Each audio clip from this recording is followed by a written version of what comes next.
Hi, I'm TS, and in this episode, we're going to talk about some important stuff that I've been holding my tongue about for a while.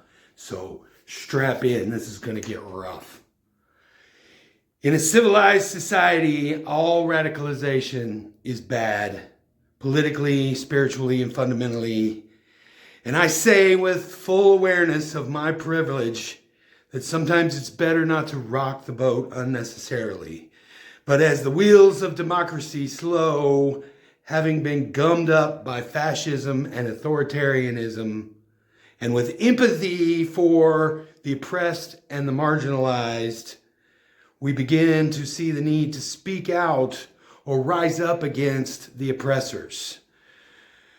And when Trump says the radical left, he's referring to corporate Democrats that are actually laughably so far to the right of the moderate centrist that it's not even a balanced scale of left to right anymore. But just for fun, let's look at the difference between right-wing radicalization and so-called lefty radicalization. Right-wing radical lunatics will say that Jesus is the way, and if you don't believe in the scripture, then you need to be indoctrinated or else you die. Even though by their own rules, you will die and burn eternally anyway. This book of myths written 1,000 years ago about events that supposedly happened 1,000 years before that, this book that contradicts itself at every turn, should not be the moral and legal foundation of our political system and society. Also remember that this brand of neo-Christian national ideology is the same that breeds the most kitty diddlers and school shooters. All right, let's get back into character. I can't even talk from that side of the political aisle without automatically debunking all that stuff. So let's get back into character. Right-wing radicalization. If you happen to be brown or speak another language, then you need to go back to your own country. Even if you were born and raised in this country. The ICE Gestapo is smashing car windows and terrorizing neighborhoods, disappearing and shooting people in the streets in a grand effort to make us all more safe. DEI is just a way to say the N-word out in the open. The Second Amendment is the most important thing in the Constitution to cling to, unless, of course, it's the wrong ones with the guns. Check your history books about post-Civil War Reformation and Jim Crow laws. If you're queer, you need to be sent to camps so you can be fixed, turn back to normal. After all, anything other than heteronormality and the two-gender system is mental illness. Oh yeah, and trans people don't exist. Just ask Kansas. There's not a single trans person with a legal driver's license in Kansas anymore, I can safely say. And it won't be the last state. Poor people need to pull themselves up by their bootstraps or else get trampled under the wheels of capitalism and shame. Doctors, scientists, and teachers spent years in specialized training and education just to grift you about history and your health. Only trust poorly sourced Facebook articles because Facebook is populated by misinformed boomers and Zuck allows no fact-checking anymore.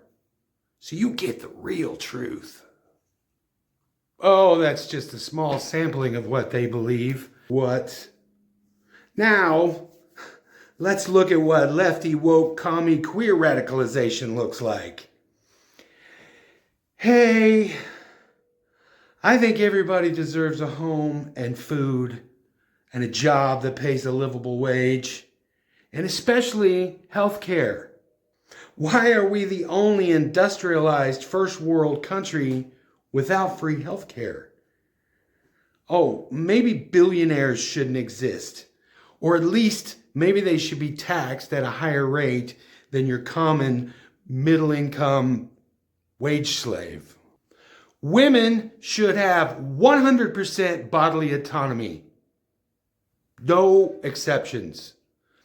I think of the picture of the committee a few years ago for women's health, and it's all just a bunch of old white guys.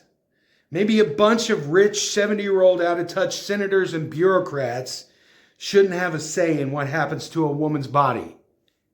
Ever. And most generally, just leave people alone. I don't understand why the right and conservatives and Christians are so concerned about what's going on in other people's bedrooms and so concerned about what's in other people's pants. It's weird, man. You shouldn't have any concern for anybody's genitalia except your own. And last but not least, especially not least, it's probably my favorite radicalization point, except maybe the billionaire thing.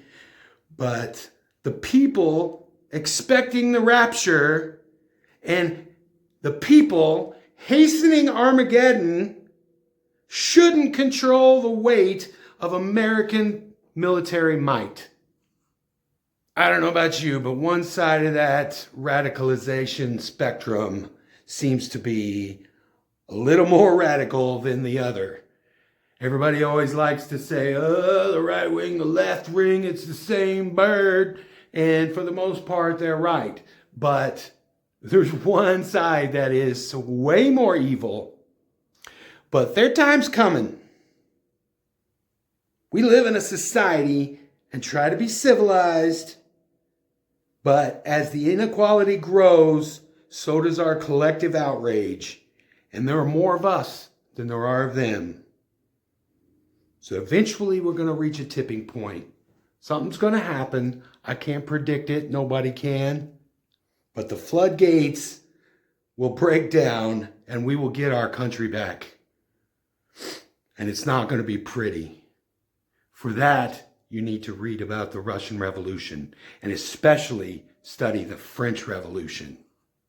All right, that's the lesson for today. If you made it this far, I deserve you to be subscribed, and hope I don't get disappeared or unalived by my opinions here. I'm generally healthy. The tires in my car are good. The brakes on my car are good. And I don't have a propensity for falling out of windows. So there's that. I love you. See you later. Bye.